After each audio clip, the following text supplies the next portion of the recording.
Hello दोस्तों, नमस्कार। स्वागत है आप सभी का हमारे यूट्यूब चैनल में। तो हमने स्टार्ट किया है इकोनॉमिक्स का चैप्टर नंबर 4। ठीक है, इसमें हमारा लेक्चर नंबर 1 पहले ही कंप्लीट हो चुका है और आज का ये जो लेक्चर है ना दोस्तों, ये होने वाला है हमारा लेक्चर नंबर 2। ठीक है, तो देखो आपको बता दूं कि फर्स्ट लेक्चर में हमने क्या क्या देखा था। हमने इंट्रोडक्शन देखा था, एडमिनिस्ट्रेटिव डिवीजन ऑफ महाराष्ट्र और features of the economy of Maharashtra, ये सब कुछ हमने डिस्कस कर लिया था। ठीक है, हमारे पिछले वीडियो में। अब यहाँ पर आज के इस लेक्चर में हम लोग क्या समझने वाले हैं दोस्तों, तो यहाँ पे हम जानेंगे इकोनॉमिक डेवलपमेंट ऑफ महाराष्ट्र।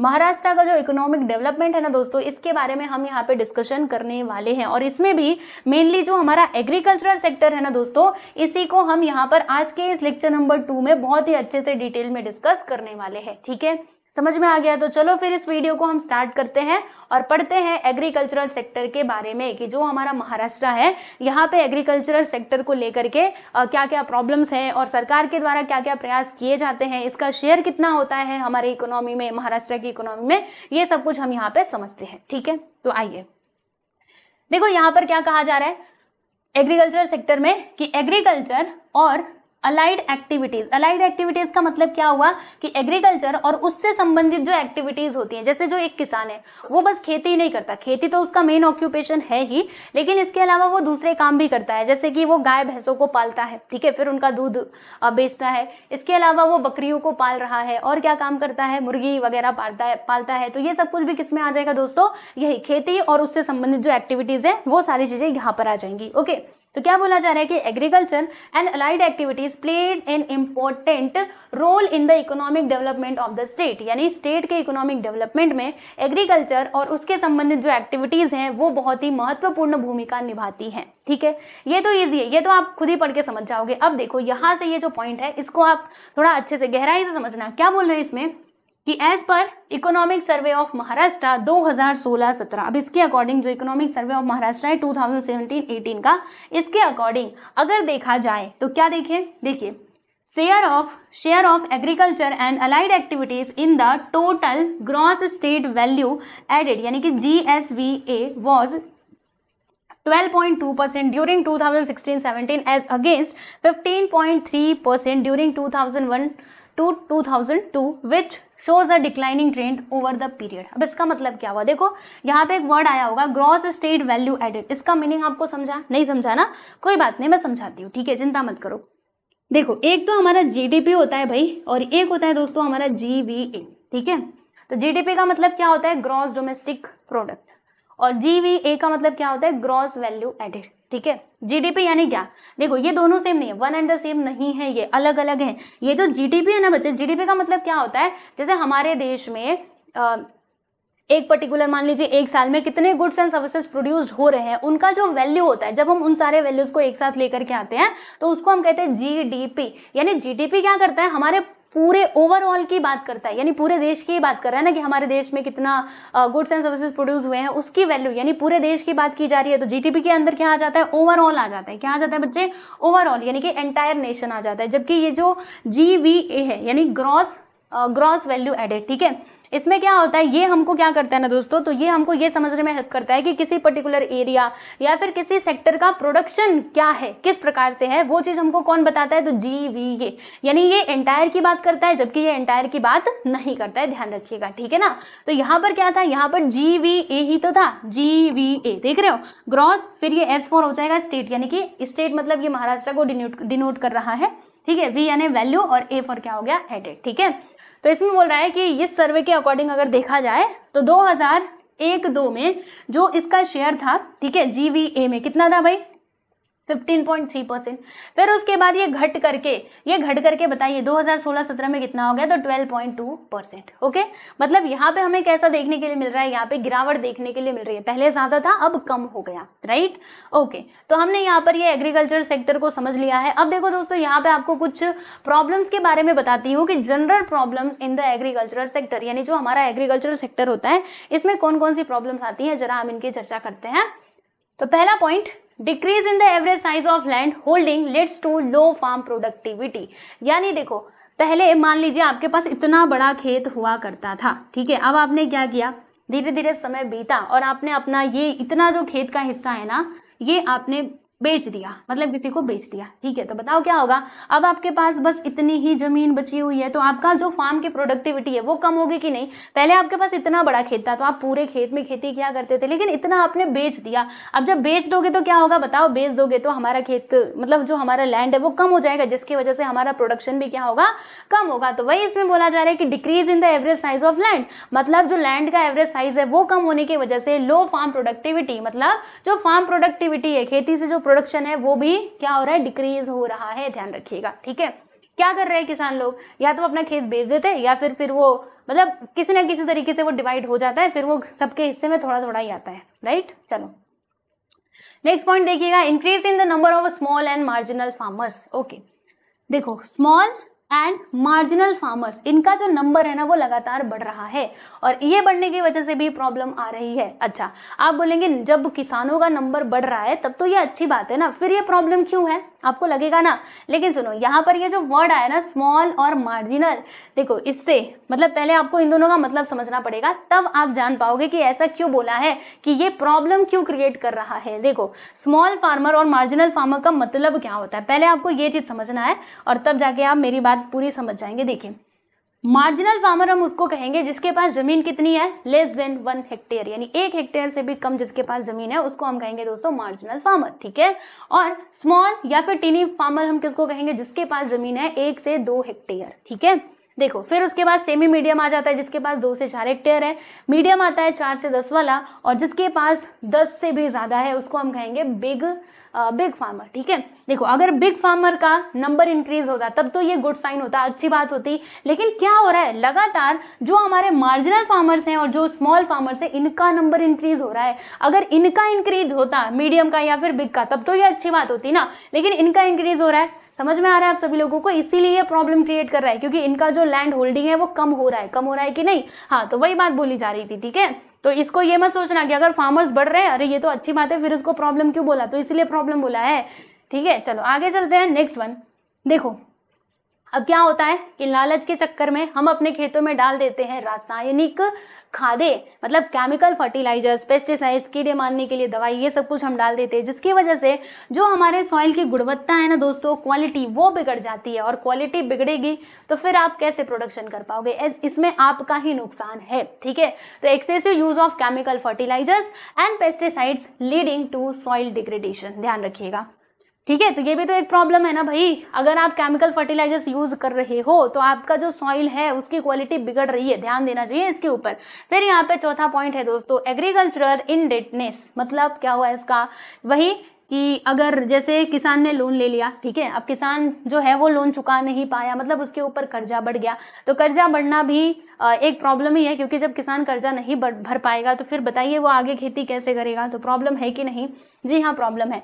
दूसरा क्या है कि poor implementation of land reforms and adverse crop pattern, इसका मतलब क्या हुआ, देखो लैंड रिफॉर्म्स क्या होते हैं, लैंड रिफॉर्म्स का मतलब आप लोगों ने हिस्ट्री में पढ़ा होगा, वैसे तो लैंड रिफॉर्म्स पूरा डिटेल में, रिफॉर्म्स ठीक है, आपने डिटेल में जरूर पढ़ा होगा हिस्ट्री में, और नहीं पढ़ा है फिर भी मैं आपको बता देती हूँ। देखो लैंड रिफॉर्म्स का मतलब ना, ये सरकार के द्वारा मतलब लाया जाता है ताकि जो किसान है ना उनके पास क्या हो, जमीन हो, तभी तो जमीन, अगर उनके मतलब उनके पास अगर जमीन होगी तभी तो वो खेती कर पाएंगे, यानी हम इसको क्या कह सकते हैं, डिस्ट्रीब्यूशन ऑफ लैंड, लैंड का डिस्ट्रीब्यूशन प्रॉपरली तरीके से किया जाता है, ऐसे कुछ योजनाएं ला करके सरकार के द्वारा, तो उसको यहाँ पे लैंड रिफॉर्म्स बोला गया है, ध्यान रखिएगा, ठीक है। तो poor implementation of land reforms, यानी लैंड रिफॉर्म्स का मतलब सरकार के द्वारा अगर कोई प्लान बनाया गया, कोई योजना चलाई गई, तो उसका ठीक तरीके से अगर उसको इम्प्लीमेंट ना किया जाए तो ये भी एक मेजर प्रॉब्लम है। इसके साथ ही एडवर्स क्रॉप पैटर्न, मतलब जो क्रॉप का पैटर्न है दोस्तों वो एडवर्स है, मतलब वो कुछ ठीक नहीं है, ओके। मतलब देखो अगर आप प्रॉपरली प्रोडक्शन चाहते हो तो आपको क्या करना पड़ेगा, अच्छे प्रकार से खेती करनी पड़ेगी, बहुत ही सोच समझ करके, ठीक है। जो आपका खेती का क्रॉप पैटर्न है वो भी आपको सुटेबल रखना पड़ेगा, तभी जाके आपको ज्यादा से ज्यादा किसानी में यानी मतलब फार्मर्स को भी फायदा हो सकता है, ठीक है। तो एडवर्स क्रॉप पैटर्न की वजह से भी प्रॉब्लम क्रिएट होती है, ध्यान रखिएगा। नेक्स्ट वन है यहाँ पे dry land and inadequate irrigation of facilities. Yes everyone, inadequate irrigation facilities, ये क्या है? इरिगेशन। इरिगेशन मतलब आपको पता है सिंचाई, ठीक है, मतलब सिंचाई की सुविधा प्रॉपरली अवेलेबल नहीं है, या फिर ड्राई लैंड, ये दोनों भी तो प्रॉब्लम है ना खेती से रिलेटेड। इसके अलावा लैक ऑफ कैपिटल, कैपिटल की कमी, पैसा नहीं है कि किसान क्या करे, किस प्रकार से अपने खेतों में खेती करे, क्योंकि उसको बीज लाने पड़ेंगे, ट्रैक्टर से अपने खेत की पूरी जुताई करवानी पड़ेगी, फिर अगर वो पानी उसके अंदर चला रहा है तो उसका पैसा भी देना पड़ेगा। तो कैपिटल की कमी की वजह से भी खेती में हमें प्रॉब्लम देखने के लिए मिलती है, राइट। नेक्स्ट है improper implementation of rural development plans, यानी अगर कोई प्लान्स बनाए भी गए हैं सरकार के द्वारा रूरल डेवलपमेंट के लिए, ठीक है, तो वहां पर क्या होता है कि उसका ठीक तरीके से इम्प्लीमेंटेशन नहीं हो पाता, and that's creates a problem. And the 9th one is lack of marketing facilities, marketing facilities की कमी होना। और तीसरी चीज यहाँ पे, तीसरी चीज नहीं है एक्चुअल में, ये 10th पॉइंट है, ये क्या होगा? Impact of climatic changes. Climate भी अगर चेंज होता है तो भाई खेती में प्रॉब्लम हो जाती है। जैसे किसान ने बहुत अच्छे से खेती कर दी, लेकिन बिन मौसम के बरसात होकर के पूरे खेती को सत्यानाश कर दिया, ठीक है, तो ये भी प्रॉब्लम है। क्लाइमेट चेंज हुआ, अब क्लाइमेट तो हमारे हाथ में नहीं है, मौसम हमारे हाथ में है क्या? वो कैसे भी बदल सकता है ना, तो इसकी वजह से भी प्रॉब्लम आती है। तो ये सारे मेजर प्रॉब्लम्स हैं, आप देख लो, general problems in the agricultural sector, ठीक है। तो 10 के 10 पॉइंट्स मैंने आपको एक्सप्लेन कर दिए हैं, आई होप सो कि समझ में आ गया होगा, ठीक है, अच्छे से एक बार पढ़ लेना। चलो ये तो हमने देख लिया, अब हम किसकी बात करेंगे दोस्तों? अब हम यहाँ पे समझेंगे measures undertaken by the government for agricultural development, economic survey of Maharashtra 2016-17, यानी सरकार के द्वारा कौन कौन से मेजर्स, मतलब कौन कौन से स्टेप्स लिए गए हैं for the development of agricultural sector, यानी एग्रीकल्चरल सेक्टर को डेवलप किया जाए, इसके लिए सरकार के द्वारा क्या क्या प्रयास किए गए हैं। भाई जरा हम इनकी बात कर लेते हैं। तो देखो, सरकार भी प्रयास करती है, क्योंकि अगर खेती बढ़ेगी तो हमारा ही तो फायदा होगा, हमारा ही इकोनॉमिक डेवलपमेंट होगा, तो सरकार भी अपना मतलब हेल्प करते हैं इसमें। तो देखते हैं कि क्या क्या ये करते हैं। देखो, पहली बात ये है कि distribution of quality seeds eight reasonable rate, यानी रीजनेबल रेट पे, रीजनेबल मतलब क्या? उचित दाम पे जो बेस्ट क्वालिटी के सीड्स है ना, वो किसानों को प्रोवाइड कराए जाए। पहली बात ये है, क्योंकि आप सोचिए, अगर किसान को बीज अच्छा मिलेगा तभी जाके प्रोडक्शन अच्छा होगा। अगर उसके पास बीज ही लो क्वालिटी का है तो इतना वो मेहनत कर ले, खेतों में जाके काम कर ले, लेकिन फाइनली उसको प्रोडक्शन कैसा मिलेगा? जिसकी क्वालिटी ही बेकार रहेगी, ठीक से प्रोडक्शन भी नहीं हो पाएगा, राइट। तो इसीलिए बहुत जरूरी है कि जो सीड्स की क्वालिटी है ना बच्चे, वो एकदम परफेक्ट होना चाहिए। ओके, चलो next, increase number of outlets for fertilizers and pesticides distribution, यानी खाद वगैरह देने के लिए क्या करना? जो हमारे नंबर ऑफ आउटलेट्स हैं उनको इंक्रीज करना। ये भी सरकार के द्वारा प्रयास किए जाते हैं, ठीक है, कि जो हमारे किसान हैं उनको खाद जो है वो प्रॉपर दाम पे मिल पाए। ओके, इसके लिए वो दुकान भी, आउटलेट यानी वही दुकान वगैरह ही होते हैं, ठीक है, तो उसको नंबर को इंक्रीज करना। फिर उसके बाद यहाँ पे तीसरी बात आ जाती है development of irrigation facilities, irrigation facilities को डेवलप करना, ठीक है, सिंचाई की सुविधा देना। ओके, फिर उसके बाद यहाँ पे नेक्स्ट है electrification of agricultural pumps and efforts to provide electricity on demand, यानी डिमांड के बेसिस पे इलेक्ट्रिसिटी प्रोवाइड करना। And electrification of agricultural pumps, यानी जो एग्रीकल्चरल पंप्स हैं जिनके थ्रू पानी चलाया जाता है, राइट, तो उसका क्या करना है? इलेक्ट्रिफिकेशन करना। भाई उनको बिजली दो तभी तो चल पाएगा पानी अच्छे से, समझ आ रहा है? यानी जहाँ पे भी बिजली चाहिए होगा वहाँ पे बिजली प्रोवाइड करना, क्योंकि सरकार के द्वारा ही बिजली दिया जाता है, तो सरकार को इसके लिए आगे आना पड़ेगा, और वो आते भी हैं। किसानों को वो सोचते हैं कि फैसिलिटीज प्रोवाइड की जाए, ताकि जो किसान है ना, क्योंकि अगर देखो, मतलब अगर आप कोई भी काम कर रहे हो और वो काम में अगर आपको सक्सेस नहीं मिलेगी, आप बस कर्ज के बोझ तले दबते जा रहे हो, तो क्या आप वो काम करना चाहोगे? नहीं करना चाहोगे, है ना। तो इसीलिए सरकार थोड़ा बहुत उनको मतलब एफर्ट लगाती है, ताकि जो किसान है ना वो हारे नहीं और वो मेहनत करते रहे, ठीक है, मतलब अपना काम करे, फार्मिंग छोड़े नहीं, ठीक है। चलो आगे देखते हैं next one, financial assistant as per requirement, यानी रिक्वायरमेंट के अकॉर्डिंग फाइनेंशियल हेल्प भी उनकी करना किसानों की, ठीक है, जैसे उनको लोन वगैरह देना, बराबर, और लो इंटरेस्ट रेट पे, क्योंकि अगर ज़्यादा इंटरेस्ट रेट पे फार्मर्स लोग लोन लेंगे तो फिर वो चुकाएंगे कैसे? क्योंकि खेती एक दिन का काम नहीं है, पहले वो बीज लाएंगे तब जाके उगाएंगे, फिर वो उनकी फसल तैयार होगी, महीने लग जाते हैं इसके लिए, है ना। ऐसा तो नहीं कि आज वो लेकर के आए और कल ही उनका प्रोडक्शन हो जाएगा, तो उसके लिए टाइम लगता है। इसीलिए सरकार के द्वारा ये भी प्रयास किए जाते हैं कि जो हमारे किसान है ना उनको फाइनेंशियल असिस्टेंट दिया जाए, यानी लोन वगैरह दिया जाए, ताकि लो इंटरेस्ट रेट पे, ताकि वो एनकरेज हो अपना काम करने के लिए खेती का, ठीक है। नेक्स्ट वन है यहाँ पे और क्या क्या सरकार प्रयास करती है, तो setting of agricultural produce marketing committee, यानी एपीएमसी, इसका नाम आपने जरूर सुना होगा। एपीएमसी क्या होता है? इसको हम जनरल सी भाषा में क्या कह सकते हैं बच्चे? मंडी, मंडी आप लोग जानते हैं ना, मंडी में जहाँ पे फल मिलते हैं, सब्जियां मिलती हैं, ठीक है, प्रॉपरली दाम पे मिलती है। तो यही हो गया, ये मंडी वगैरह जब बनाएंगे तो किसान क्या करेंगे, उनका वहां पे उचित दाम मिलेगा ना, वो जाएंगे अपनी फसल लेकर के वहां पे जाके बेचेंगे, जो भी व्यापारी होंगे उनको, ठीक है, तो उनको उचित दाम मिलेगा। तो ऐसा इससे मतलब ये एपीएमसी को भी एस्टेब्लिश करती है हमारी सरकारें, ठीक है। Establishment of agro export zone, यानी एग्रो एक्सपोर्ट जोन को क्या करना है, एस्टेब्लिश करना, इसके अंदर आ जाता है।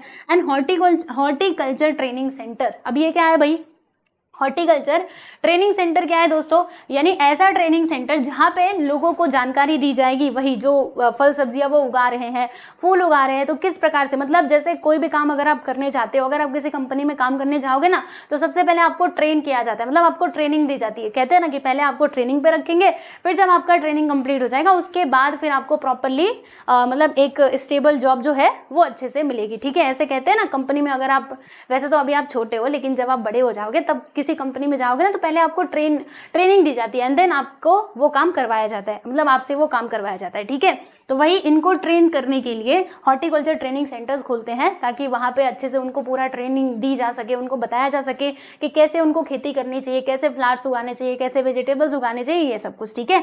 फिर grading and packing facilities for effective distribution, यानी पैकिंग की फैसिलिटीज और ग्रेडिंग की फैसिलिटीज भी प्रोवाइड करना फॉर इफेक्टिव डिस्ट्रीब्यूशन, यानी ठीक तरीके से डिस्ट्रीब्यूशन हो, ओके, प्रॉपरली उनका दाम मिले, तो इसीलिए सरकार भी प्रयास करती है ये सारी चीजों की। फिर यहाँ पे लास्ट में जो हमारा पॉइंट है दोस्तों, ये आ गया, ये कहाँ से आ गया, देखो, creating awareness about agriculture information through the use of mass media for making agriculture a profit making business. समझ में आया, यानी मास मीडिया के थ्रू लोगों में क्या पैदा करना भाई, जागरूकता पैदा करना, ठीक है। तो ये भी सरकार जो है प्रयास करती है, बराबर। तो ये है measures undertaken by the government for agricultural development. ये कितने मेजर्स हमने देखे भाई, 7 मेजर्स देखे। तो आप 7 मेजर्स को अच्छे से पढ़ लेना, और कुछ ना समझ में आए तो यस बिल्कुल पूछ सकते हैं आप सभी लोग कमेंट सेक्शन में, ठीक है। तो हमने क्या किया, देखो एग्रीकल्चर सेक्टर के बारे में सारी बातें स्टडी कर ली है हमने, ये जनरल प्रॉब्लम्स भी देखे, और सरकार के द्वारा क्या क्या स्टेप्स उठाए गए हैं वो भी हमने देख लिया। अब उसके बाद क्या आता है बच्चे, तो उसके बाद आ जाता है हमारा इंडस्ट्री, ठीक है। तो इंडस्ट्री को हम लोग पढ़ेंगे हमारे अगले वीडियो, यानी कि लेक्चर नंबर 3 में। काफी ये मतलब काफी इंटरेस्टिंग है ये इंडस्ट्री, मतलब इंडस्ट्री के बारे में हम जानेंगे बहुत अच्छे से, राइट। तो चलो आज के लिए बस इतना ही रहने देते हैं। और आपको बता दूं, देखो दोस्तों, आप क्या कर सकते हो, जैसे कि आपको बताया कि मैं 11th-12th का मैथ्स भी पढ़ाती हूँ, अकाउंट्स भी पढ़ाती हूँ। तो अगर आपको मैथ्स के जो एक्सरसाइज की पीडीएफ वगैरह चाहिए, तो आप इसके लिए आप हमारे टेलीग्राम चैनल से जुड़ सकते हैं, यहाँ पर आपको मिल जाएगा। एंड ये हमारा एसके क्लास नाम से एक ऐप है, आप इसको भी डाउनलोड कर सकते हैं, ठीक है। तो चलो आज के लिए बस इतना ही रहने देते हैं, और मिलेंगे नेक्स्ट वीडियो में बहुत ही जल्द। तब तक आप सभी लोग अपना ध्यान रखिए और अच्छे से पढ़ाई करते रहिए।